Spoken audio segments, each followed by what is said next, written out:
Imagine this. You're sitting in the back seat of a car that drives itself, scrolling through your phone, half asleep, trusting a machine with your life the way you trust gravity to hold you to the earth. And then, in a fraction of a second, everything changes. A child darts into the street. There's no time to stop. The car has two choices: swerve off the road and almost certainly kill you, or stay its course and hit the child. What does it do? More importantly, who decided what it would do? You might think this is a hypothetical, a thought experiment philosophers argue about in quiet university halls, but it's not. This is happening right now. Engineers are programming these decisions into the software that will drive millions of cars within the next decade. They're writing the moral code that will decide, in that impossible moment, whose life matters more.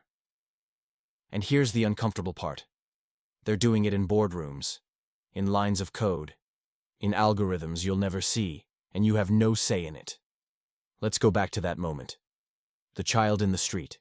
Your car's sensors detect the obstacle in 0.2 seconds.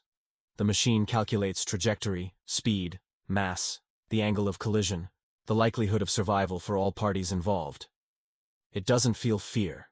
It doesn't feel guilt. It just calculates. And then it acts. But here's what most people don't realize. That action, that decision, was made long before the child ever stepped into the road.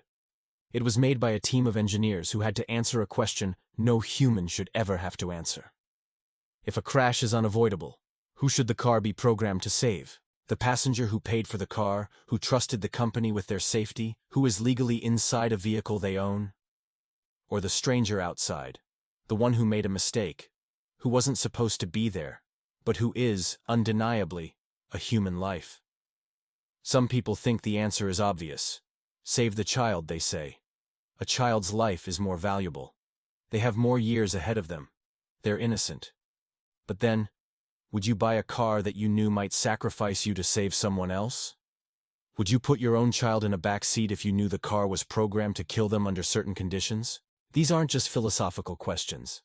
They're market questions. They're legal questions.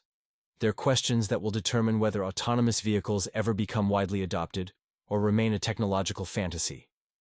And here's where it gets darker. There's a study called the Moral Machine Experiment, conducted by researchers at MIT.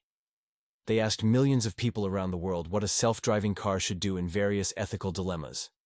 The results were disturbing, not because people disagreed, but because of how they agreed. Most people said that yes, in theory, self-driving cars should be programmed to minimize total casualties, even if that means sacrificing the passenger. But those same people also said they would never buy a car programmed that way.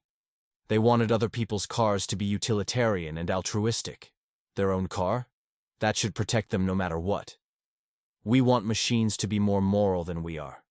But only when we're not the ones at risk. And that's the contradiction engineers are trying to solve. They're not just building technology. They're building a mirror that reflects our deepest hypocrisies.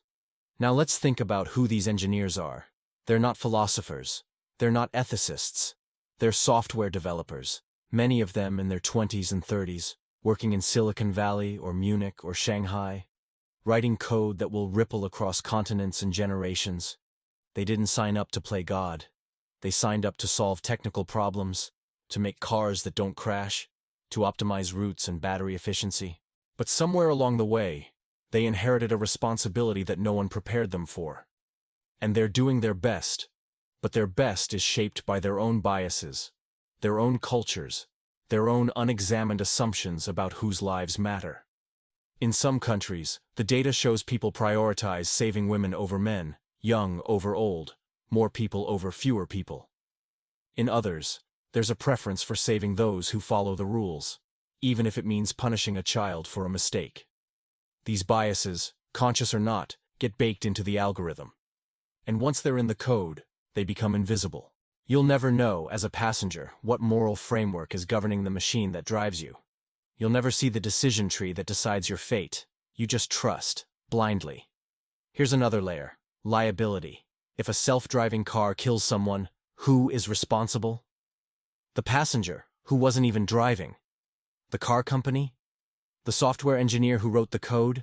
The regulatory body that approved it?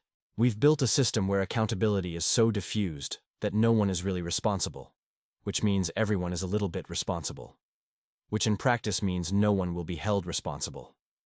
It's the perfect moral escape hatch. We get to delegate the hardest decisions to machines, and then, when something goes wrong, we get to shrug and say it was a technical glitch, a software bug, an edge case no one could have predicted.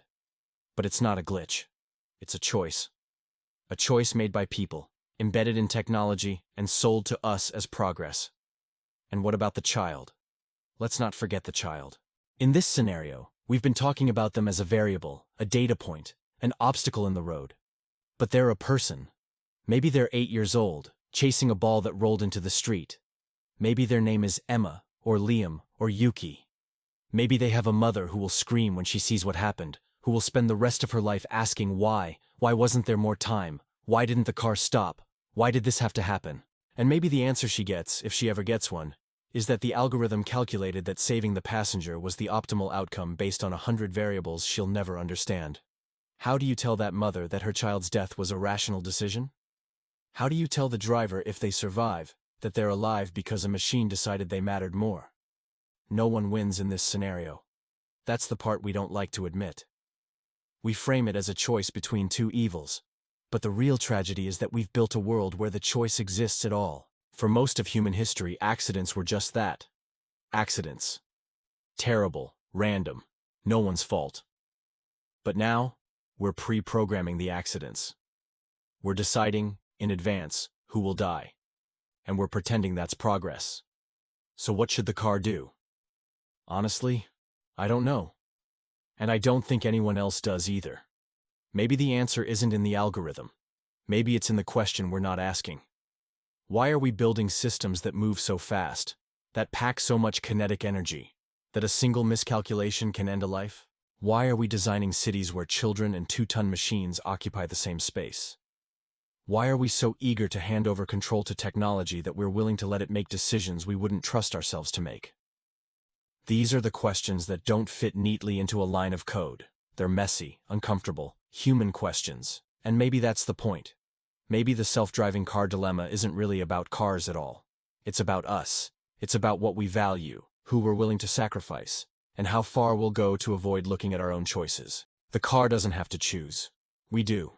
Every time we get in, every time we accept the terms and conditions without reading them, every time we trust the algorithm to do what's right, we're choosing.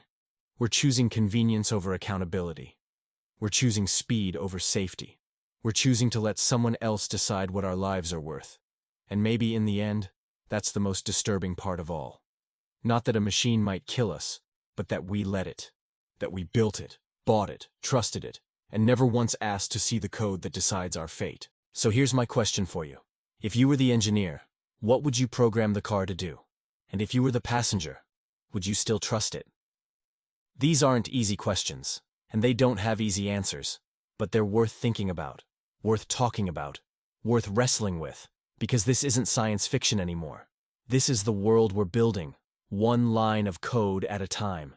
If this made you think, if it made you uncomfortable, if it made you question something you thought you understood, then it did what it was supposed to do. I'd love to hear your thoughts in the comments below. What would you want the car to do? Do you think engineers should be making these decisions? Would you buy a self-driving car knowing it might be programmed to sacrifice you? Let's talk about it. And if you found this valuable, if you want more conversations like this that dig into the uncomfortable questions about technology and humanity, hit that subscribe button and click the bell so you don't miss what comes next. Thanks for watching, and I'll see you in the next one.